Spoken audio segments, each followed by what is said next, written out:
Olá pessoal, bom dia, boa tarde, boa noite. Estamos aqui em mais um programa Questão de Direito, programa do curso de Direito da nossa inventiva e altiva Univale. Hoje nós estamos recebendo aqui a doutora Ana Cristina Marques. Nossa querida Ana é doutora em Ciências Sociais por um programa interdisciplinar na Federal de Santa Catarina, mestra em Gestão Integrada do Território, diretora da Escola Estadual Israel Pinheiro e é uma pessoa extremamente simpática. Muito obrigado pela presença, querida. Eu que agradeço o convite. Muito bem. Hoje nós recebemos a Ana aqui para falar de um tema que me agrada bastante, que é o seguinte: gestão de conflitos escolares, um desafio democrático. Contudo, entretanto e todavia, antes de nós começarmos com esse tema, eu gostaria de perguntar para a Ana: quem é a Ana por ela mesma? A Ana é mãe de 2 filhos, um menino e uma menina, jovens, que já estão na faculdade. Estou como diretora da escola há aproximadamente 10 anos, sou casada. Sou egressa da Univale, tanto no curso da graduação como da pós-graduação, e uma pesquisadora da área da educação, que é o campo o qual eu tenho conduzido toda a minha formação profissional. Muito bem. A Ana é uma pessoa que é muito acolhedora na sua escola. Isso eu posso dizer, porque já fiz uma pesquisa com ela lá, mesmo que rápida. Ana, diz pra gente nós começarmos a ensinar um pouco esse povo. A sua tese de doutorado trabalhou os conflitos, né? Então eu vou começar com aquela perguntinha assim, o que são os conflitos escolares, Ana? Conta pra gente e pro nosso público super interessado, porque é um grande público de estudantes, inclusive.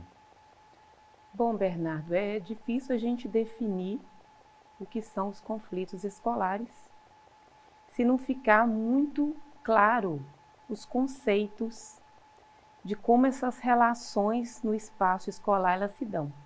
Então, na minha pesquisa, eu inicio a pesquisa trazendo os conceitos. O que é indisciplina, o que é violência, o que é conflito escolar. Que muitas vezes esses conceitos, eles se misturam e não são muito bem compreendidos.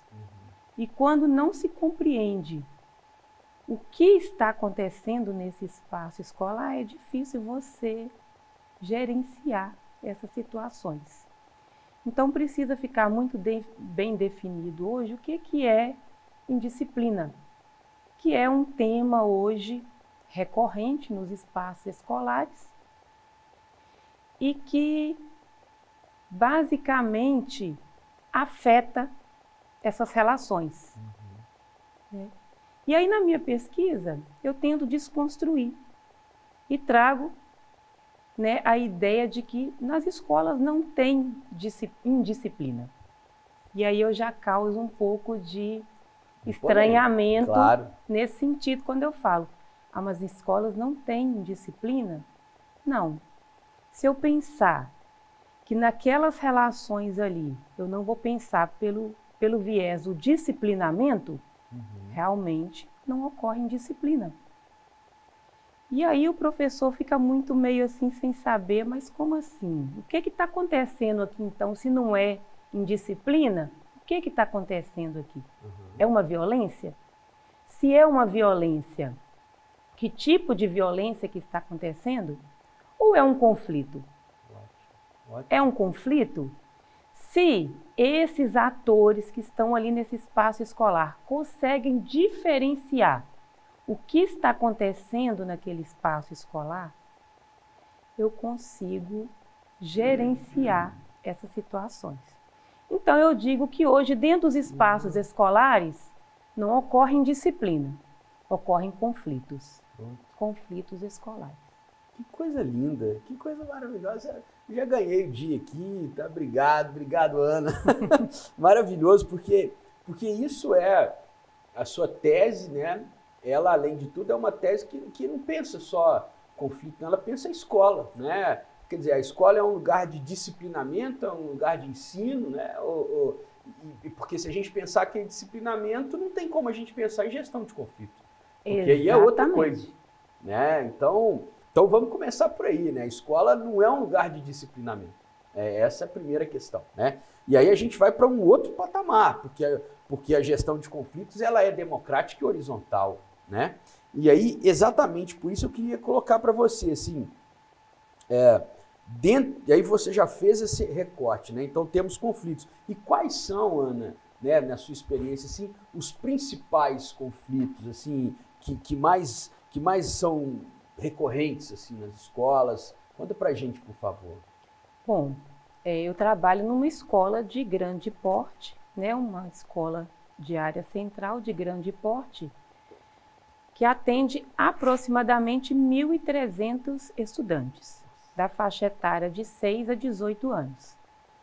Só por essa situação você já vê que os conflitos ali dentro eles são infinitos.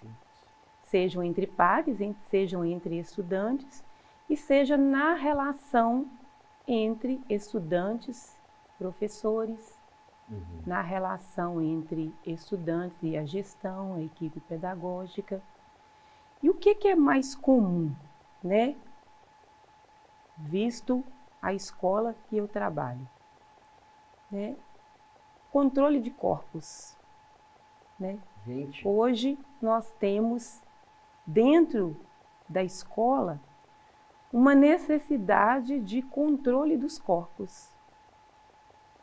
E aí você vê uma responsabilidade se colocada ao professor de fazer isso.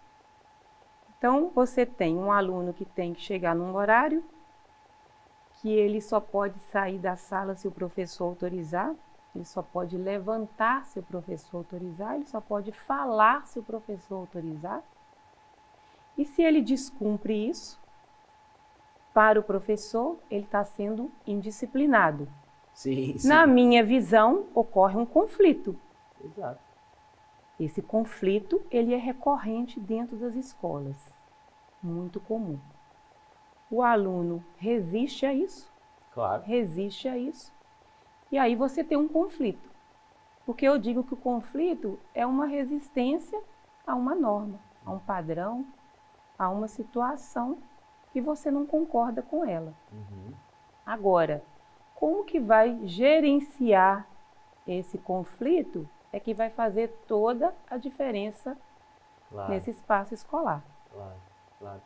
E assim, Ana, o que está me chamando muita atenção, e eu estou bastante encantado com a sua tese, é pelo seguinte, porque é apenas olhando o acontecido e tentando encontrar maneiras mais interessantes de tratá-lo que a gente consegue se desenvolver. Porque se a gente tratar o que acontece como indisciplina, a gente não tem o desenvolvimento das pessoas que estão envolvidas nessa questão. Então, se você simplesmente punir a pessoa, ela não vai melhorar. Isso já está provado que não funciona, né? E eu quero dizer duas coisas. Primeiro, eu não podia imaginar que o Michel Foucault estaria ainda tão necessário, né? Porque a sua resposta foi direta, no controle dos corpos, né?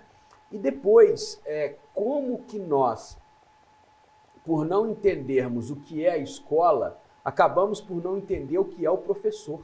E nisso eu me incluo, porque eu falo muito, sabe, Ana, e eu estou muito à vontade para falar isso aqui com você agora, porque estou sustentado pela sua tese, né? Eu falo muito com os meus alunos que eu não sou tomador de conta, sabe? Eu não sou fiscal, não sou professor, eu não estou aqui para fiscalizar, para tomar conta, para deixar fazer ou não deixar fazer, assim, isso não me compete. Eu estou aqui para lecionar, para trazer um conteúdo, para debater, para melhorar as suas relações. Agora, essa educação de imposição de limites, etc., me parece que não é uma atribuição necessariamente de alguns professores, pelo menos em alguma fase, né? Talvez nas fases mais iniciais da educação isso faça sentido, mas eu acho que em outras me parece que não, né?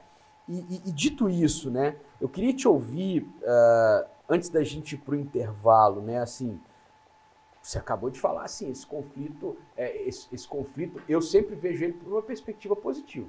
O conflito é a possibilidade da gente inventar, né? Como que você escuta os professores e funcionários hoje com esses conflitos? Porque você tem um controle de corpos e uma sociedade absolutamente digital.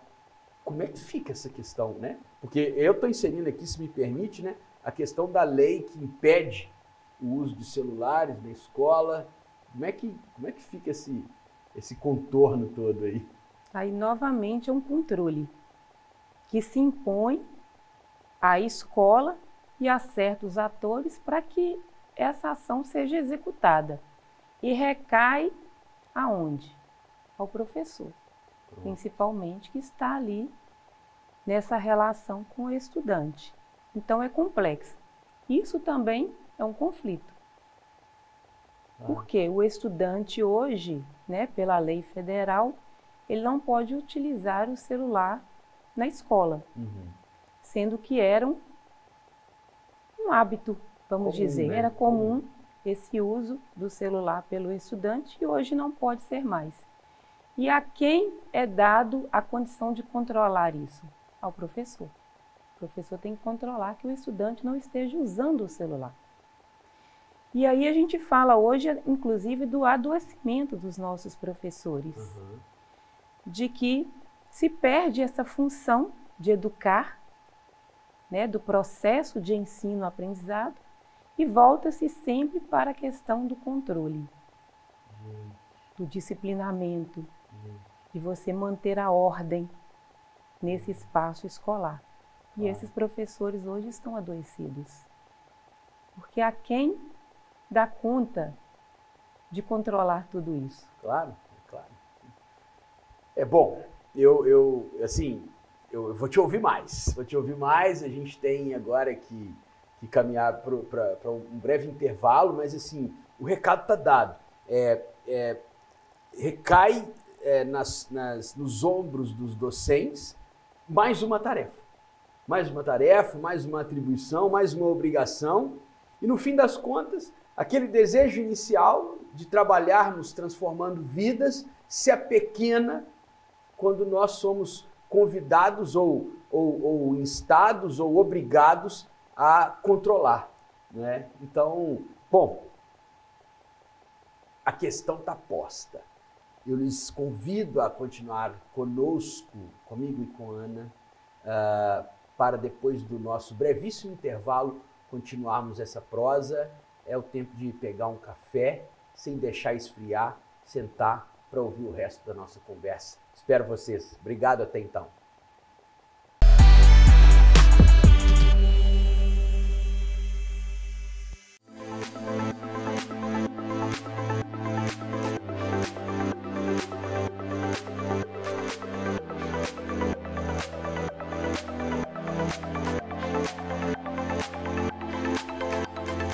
O mundo que nós vivemos hoje, ele pede um profissional capacitado a lidar com problemas complexos, com problemas múltiplos.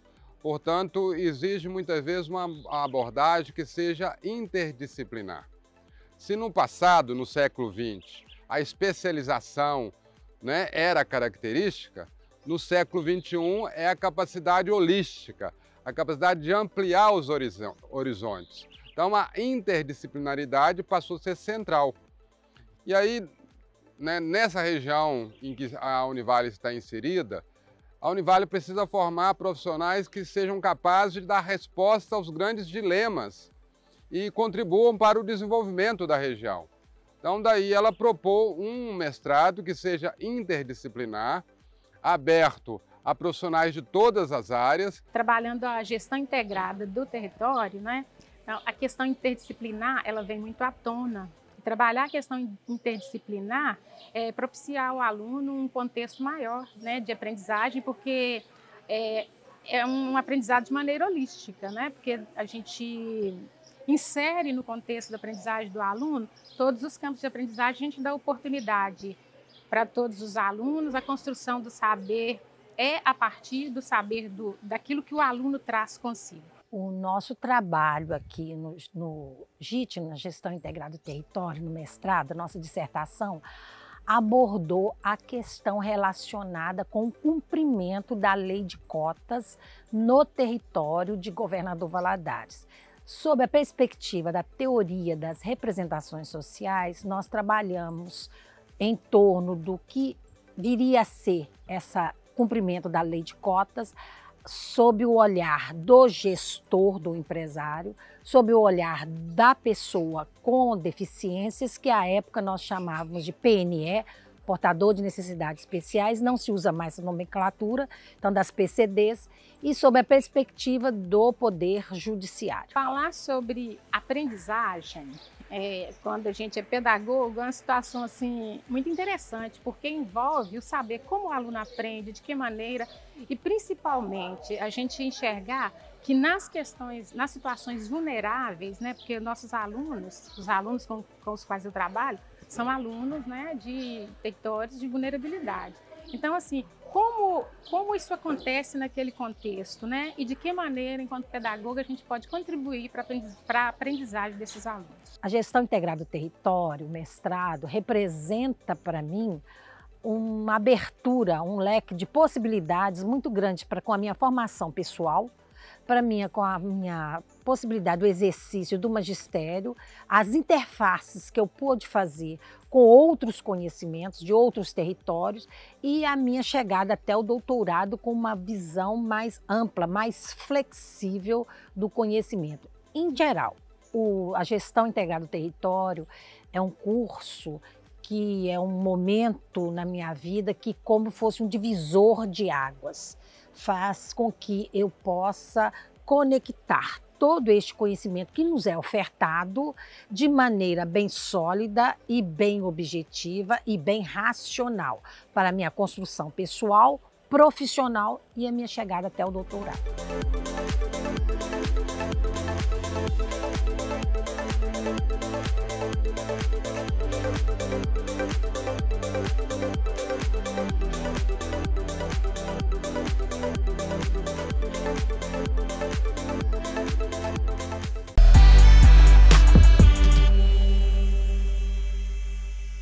Olá pessoal, como eu falei para vocês, era muito rápido, eu espero que o seu café esteja quente, porque a nossa prosa aqui está quente. Ana, e a família? E a família desses jovens, dessas jovens? O professor está lascado com mais uma atribuição de controle, né? O Michel Foucault deve estar lá, nossa, não aprenderam nada com o que eu ensinei, né? O Paulo Freire, então, nem se fala. Mas... E a família dessas pessoas, né, com esse choque que está acontecendo entre...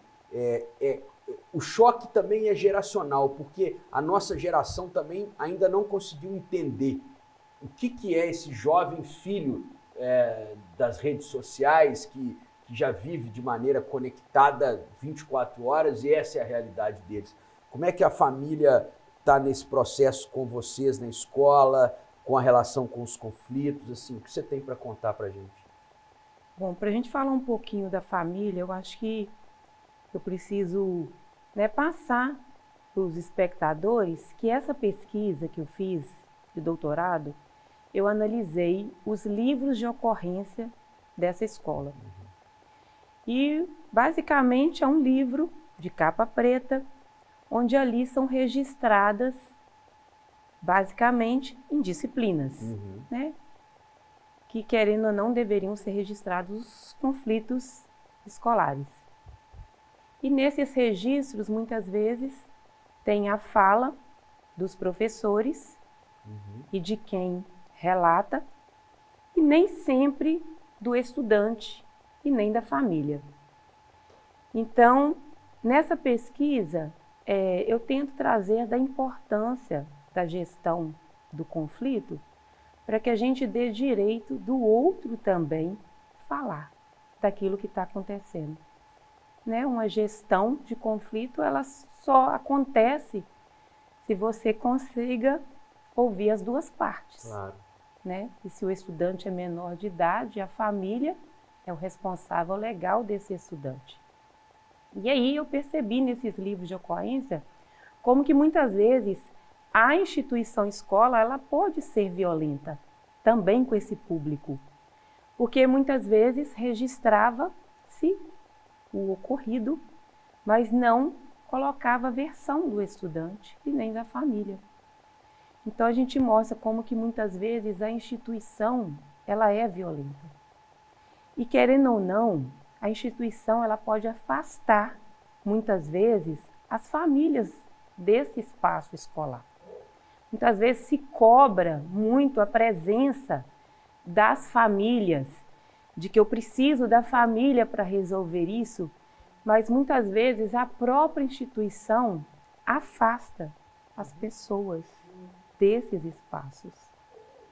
Porque nesses livros de ocorrências era percebido que uma certa proteção do grupo de servidores da escola. Então se protege aquele grupo de servidores em detrimento do jovem ou da família. Olha só. E aí se cobra-se a presença da família.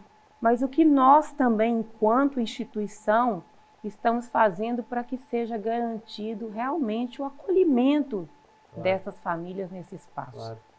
Nossa, eu te confesso que essa é uma das respostas que eu menos esperava ouvir, sabia? Assim, eu estava pensando em outra coisa, por isso que a gente precisa sempre aprender. E aí, veja, Ana, dito isto, né, me diz aí, a pergunta que eu te coloquei é assim, né, como que você avalia essa relação da escola, né, com os conflitos que aparecem hoje? Porque, assim, em alguma medida, é extremamente necessário que a escola contribua para a formação de pessoas com capacidade de uma boa gestão de conflitos, né? Eu não vou te fazer uma pergunta de sim ou não, mas como que você avalia, assim, a escola ela está conseguindo, né, formar pessoas para uma sociedade tão plural, tão diversificada, e exatamente por ser tão plural e diversificada, ao mesmo tempo também com um número tão grande de conflitos, né? Como é que você está avaliando isso aí? Bom, eu acho que a gente tem muito que avançar ainda sobre gestão de conflito. Acho que as pessoas ainda, né, o corpo docente, o grupo, né, de servidores das escolas, elas ainda não estão preparadas para você gerir um conflito, porque é complexo. Você tem que ter um olhar muito acolhedor e uma escuta muito atenta. Você tem que ter sensibilidade para escutar e ouvir o outro sem julgar, sem julgamentos. Então eu acho que é um caminho longo que a gente tem, mas é inevitável. Se a gente quer um espaço escolar, onde realmente seja um espaço de aprendizado, de referência, a gente precisa discutir sobre conflito escolar. A gente precisa discutir sobre as formas de gestão desses conflitos escolares. Senão nós vamos recair novamente sobre o que Foucault já nos apresentou. Nós teremos ali um espaço fechado de controle, de disciplinamento, e que isso ele compromete a aprendizagem. Claro. Eu digo que isso compromete o processo de aprendizagem. Claro. Então a gente precisa capacitar as pessoas para que elas possam ser gestoras dos conflitos internos e delas próprias claro. E das relações que essas pessoas têm ali, seja um espaço escolar, seja em sua casa, seja onde ela tem um convívio. Ana, a mediação, né, ou a gestão de conflitos é uma cultura de vida, né? E por isso que eu quis te chamar para a gente conversar sobre isso, por isso que a gente falou. Gestão de conflitos escolares, um desafio democrático. Nós estamos chegando ao final, mas eu preciso te fazer uma última pergunta. Você já começou a respondê-la. Uma boa gestão de conflitos colabora para a democracia? O que você acha? Com certeza. Totalmente. Porque ela permite ao outro falar. Permite ao outro falar e ao outro escutar. Né? E a gente evita os silenciamentos, que é algo que eu trago na minha pesquisa e que é muito forte, né? Essa cultura de um silenciamento nos espaços escolares, que é uma violência institucional silenciada. E a gestão do conflito, dos conflitos, ela quebra esses silenciamentos. E eu digo que uma gestão de conflito é uma resistência. É resistir a essas relações de poder que já estão impregnadas nesse espaço e que eu venho e tento desconstruir essas situações que já estão impostas, né, nesse espaço escolar. Precisamos mais disso. Bom, Ana, nossa, muito obrigado, viu? Assim, estou encantado, né? Já conheço a sua pesquisa, mas a gente não tinha tido essa oportunidade ainda de conversar assim, tete a tete. Já participamos de banca juntos e tal, né? Eu te desejo muita sorte lá na sua pesquisa, mas sobretudo no seu dia a dia, né? E que você cada dia mais consiga desconstruir o disciplinamento, transformando numa gestão democrática de conflitos que é muito mais inclusiva, né? E muito mais próxima do que se espera de uma escola. Muito obrigado pela sua presença aqui. Eu que agradeço, Bernardo, e estamos aí à disposição, né, para contribuir e tornar os espaços escolares mais democráticos e justos. Pronto. Pessoal, este foi mais um programa Questão de Direito. Já aprendemos aqui que o Michel Foucault precisa ser lido, mas mais do que isso, precisamos compreender que a escola não é um lugar necessariamente de disciplinamento, mas sim de encantamento. E para encantar o mundo, a gente tem que saber ouvir. E para saber ouvir, a gente precisa de democracia e precisa de entender que o conflito acontece porque nós somos diversos e plurais, como é o programa Questão de Direito, o qual eu convido para que todos e todas continuem acompanhando não só este que está acontecendo agora, como os pretéritos e os que virão. Muito obrigado pela presença, lhes deixo um grande abraço outonal e até o próximo Questão de Direito. Muito obrigado.